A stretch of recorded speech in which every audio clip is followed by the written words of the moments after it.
Bonjour frères et sœurs et merci de votre fidélité. Pour nous parler de l'urgence de la conversion, Jésus évoque l'actualité de son temps à travers deux événements tragiques. Une révolte de pèlerins galiléens turbulents qui fait l'objet d'une répression sanglante de la part de Pilate.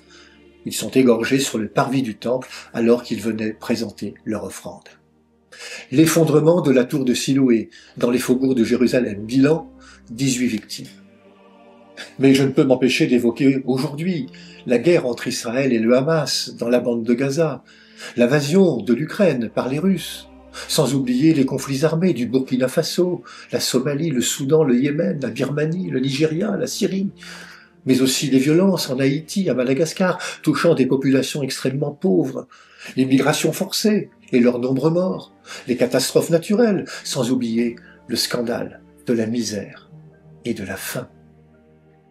Hier, comme aujourd'hui, on s'interroge. Pourquoi? Pourquoi eux? Qui est responsable? On en arrive à interpeller Dieu lui-même. Si Dieu existait, s'il était bon, il ne permettrait pas cela.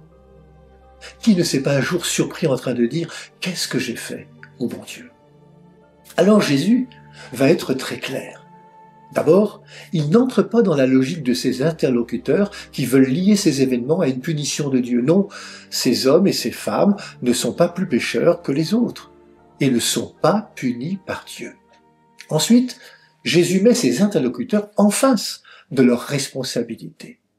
Oui, Jésus nous invite à nous remettre en cause nous-mêmes, à réfléchir sur les événements et à les interpréter comme des signaux, comme des alertes. Dieu s'est fait connaître par signes. Dans le vide et l'austérité du désert, la flamme vivante qui ne s'éteint pas, vous vous souvenez, ce buisson ardent, signe pour Moïse. Dieu s'est fait connaître par son projet, délivrer l'opprimé, le conduire vers la terre de liberté. Un Dieu qui voit, qui entend, qui vient, qui relève, qui rejoint, tout le contraire d'un être indifférent et lointain enfermé dans sa transcendance. Il s'est fait connaître par son nom. Je suis celui qui suis. Oui, Dieu est le commencement et la fin. Il est cette permanence d'amour à laquelle nous pouvons toujours venir puiser pour construire nos vies. Devant les drames, Jésus dit que nous ne sommes pas seuls. L'apôtre Paul invite, dans la deuxième lecture, à nous interroger sur la toute-puissance et l'humilité. Celui qui se croit solide, qu'il fasse attention de ne pas tomber. Et c'est pourquoi Jésus invite à la conversion. Une conversion qui nous tourne vers la source, vers Dieu, qui désire que nos vies soient fécondes. L'apôtre Paul rappelle dans sa lettre aux Corinthiens l'exode du peuple hébreu dans sa traversée du désert. La tradition disait que ce rocher avait accompagné les Hébreux durant toute la traversée du désert, en sorte qu'ils soient désaltérés et ne périssent pas de soif. Pour Paul, ce rocher, c'est le Christ. Et il nous accompagne durant la traversée de nos déserts d'aujourd'hui. Oui, en toutes circonstances, la vie est possible parce que Dieu y est présent. Dieu nous voit comme un arbre qui peut porter du fruit. De chaque chrétien, le Seigneur attend un fruit et un fruit qui demeure. Le seul chemin possible, c'est celui de la conversion.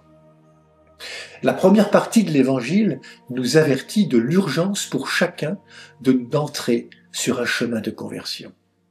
La conversion est d'abord un changement de mentalité, une autre manière de penser, une autre façon de voir le Seigneur, de voir les autres et le monde où nous vivons, de nous voir nous-mêmes aussi. Elle est un retour vers Dieu, elle implique un changement de comportement.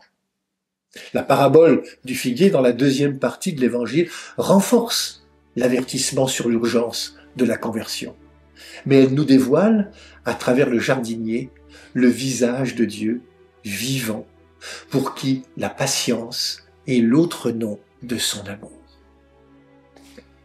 Au cœur de nos médiocrités, une main se tend vers nous, mais la saisir ou l'ignorer dépend de notre liberté. Dieu est à notre disposition pour donner, avec notre consentement, fécondité à nos vies. Il est un Dieu qui nous accompagne, qui marche avec nous. Dieu ne prend pas notre place, mais s'invite à nos côtés comme un ami.